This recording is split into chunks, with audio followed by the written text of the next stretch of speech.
afternoon. I'd like to welcome the press here this afternoon. Dr. Carolyn Roney, President of Lincoln University, welcome.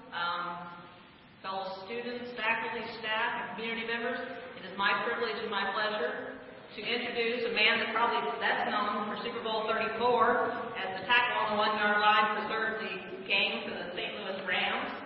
But hopefully in the near future he's going to be better known as the winningest coach in Lincoln University football history. I'd like to introduce to you our new head football coach, Michael Jones.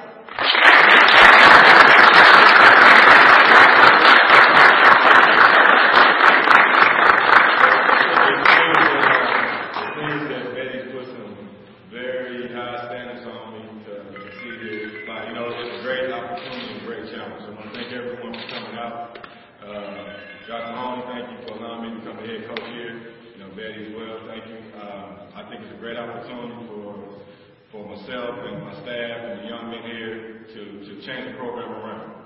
I think it's a lot of guys that are here right now. We can win with the guys we have here right now. We can add some different pieces to it, but student athletes right here, we want to create good men in the community and good men on the football field, and we'll be successful when we do this. You know, I talk about, one of the big things I talk about is changing the culture at Lincoln University. I was fortunate enough to play for a team that was the losingest team for a decade, the St. Louis Rams. And we went from the worst team to the world champions because the guy that was ahead of us, Coach Vermeil, believed in us. He put a program together and he stuck with it. And that's what we have to do. We have to put a program together for these young men and be consistent. You know, as a head coach, I think any guys you talk to that played for me before, or any players that I played with, they'll tell you one thing about me: I'm consistent and I'm honest. I told the young men today, we had a team meeting, I said, I'm going to be honest with you. And sometimes you might be brutally honest.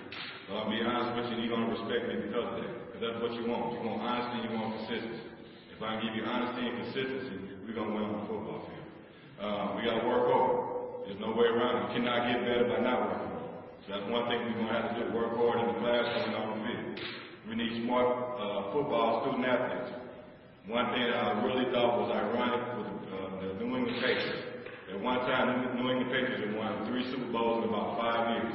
One thing that people didn't know was they had the most college graduates on their team. So Coach Belichick believed in having smarter athletes because it's going to make them a better football team. The same here. We need smart young men that are doing the right thing in the community, smart, good young men. And they do the right thing off the field, the things on the field will take care of themselves. So we need to make sure we do that. Like I said, one thing, like I said, changing the culture. The word can't, won't, don't will not be in our vocabulary. It's I will, I must, and I can.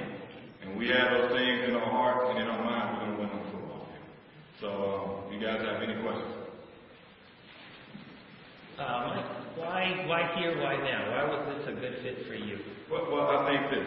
I was fortunate enough as a young man. The first coach that I had, and he's still my coach to this day, Clarence Stevenson.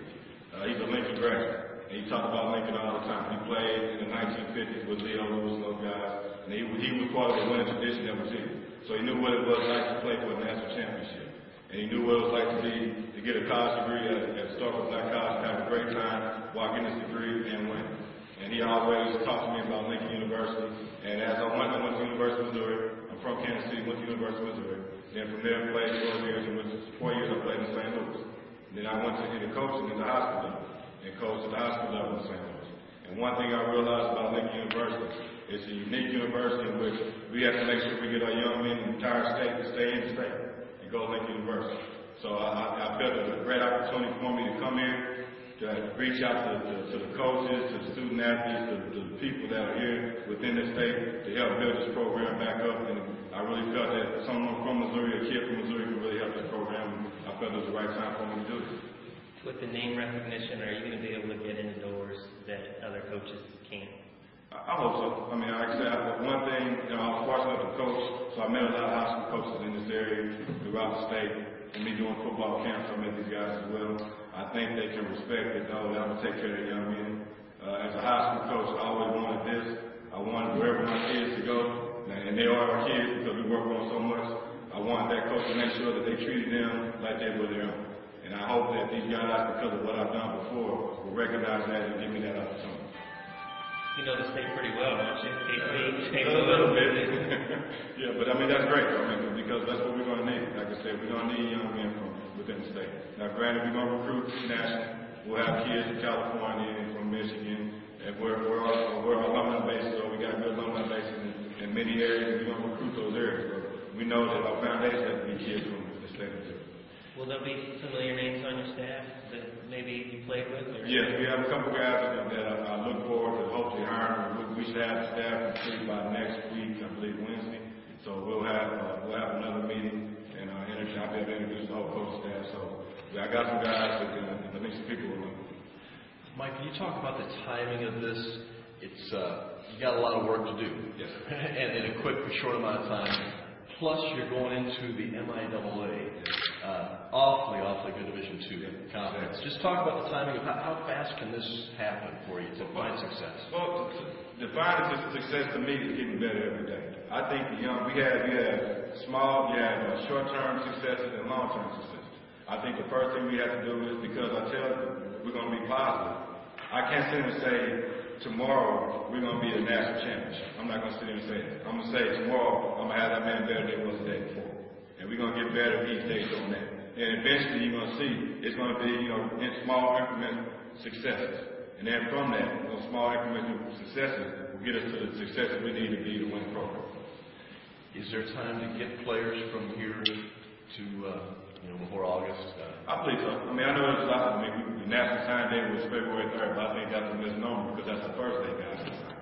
So I hope that we can go into some areas and pick up some student athletes that can help us both on and off the field for the next football season. What are some of the morals and values you plan on instilling in your players that they can take with them outside of the field? Well, the biggest thing is hard work. It has to be hard work and accountability.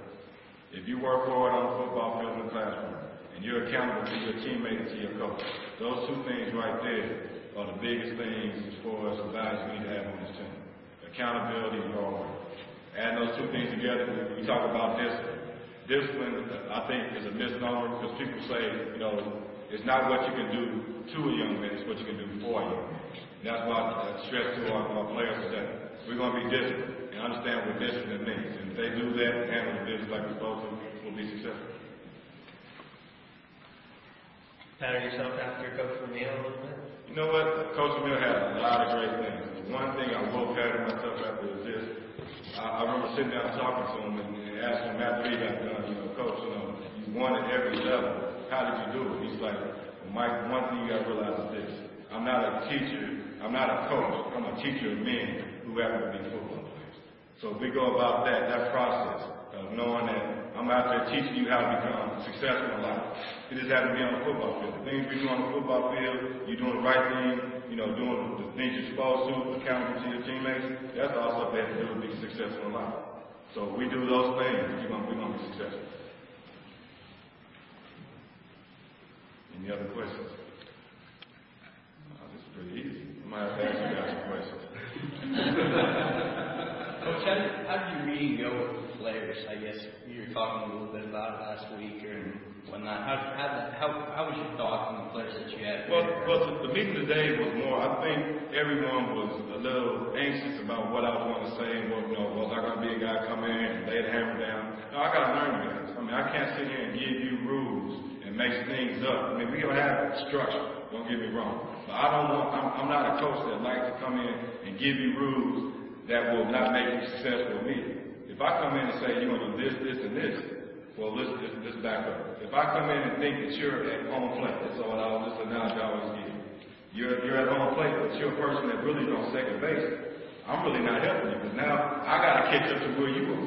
So I need to find out where you're at. If you're at second base, we're going to take you from second base on home. If you're at home plate, we're going to get you to first base. But I need to know where you are, and that's what we're going to be doing the next couple of weeks. We're going to learn each other. Next week we're going to get together twice. We're not going to do twice starting until February 21st. The first 2 days we get together, we have to learn each other. I got to learn my team. I got to learn the good, the bad, and the ugly. And then from there, that's how we get better. We don't want to just come in and say we're going to do certain things and it doesn't work with everybody. What do you expect your first season to be like? I think it's going to be exciting. I'm really excited about the guys. Like I said, you'll see next week, the coach coaching staff for bringing on. I mean, we have to have a lot of energy here. There's no way around it. I think my coaches will bring a lot of energy to the team. You know, I think it's supposed to be exciting. College is supposed to be fun. You know, I want the guys, you know, they got to be responsible and they're learning, they're young men, but also there's a fun part to it. We want to, on Saturdays, we want to work hard, Monday through Friday, but on Saturdays, we want to go out there, have fun, and win football games. So, I mean, we want all elements to what we're doing. Having fun, being serious, learn how to become men, learn how to become responsible, all those different things. And you had all those experiences at Lincoln University. When we do that, then when they come back, they can be able to express it to other people and get more people. What type of offense will we see next year? We're going to be a spread offense. We're going to be a spread offense. You know, it's going to be a little different. You know, we're going to throw the ball around. You know, we're going to have fun with it. On the defense side, we're going to be fluctuating between 4-3 and 3-4. You know, I got to find out what kind of guys can do it. Because everyone right now, where I come from, fluctuates. You know, offenses are on the spread offense. So if you get in a certain defense, they can pick you apart. But we have to do the same thing they're doing. We got to have flexibility in what we do to make sure we take care of business on the football field. Special teams wise, you know, we're going to be solid. You know, we're going to have some little wrinkles of what we do to keep people honest. We're going to have some fun with it. But in the same sense, we're going to be solid and disciplined and doing the things we're supposed to make sure we put ourselves in position. Good field position on return teams and make sure we try to keep the pin on coverage teams.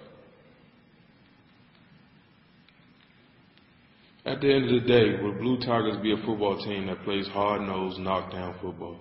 At the end of the day, we're going to go out there and play football, disciplined football. I think that what we have to worry about first is make sure we're disciplined on the football field, doing everything we're supposed to. After that, of course, we're going to be tough. We're going to have to be, it's a tough game. You know, you can't play a game, and you can't play it and not be tough. So we have to be tough, strong-minded, smart individuals whose intention is to do whatever it takes within the rules to win football.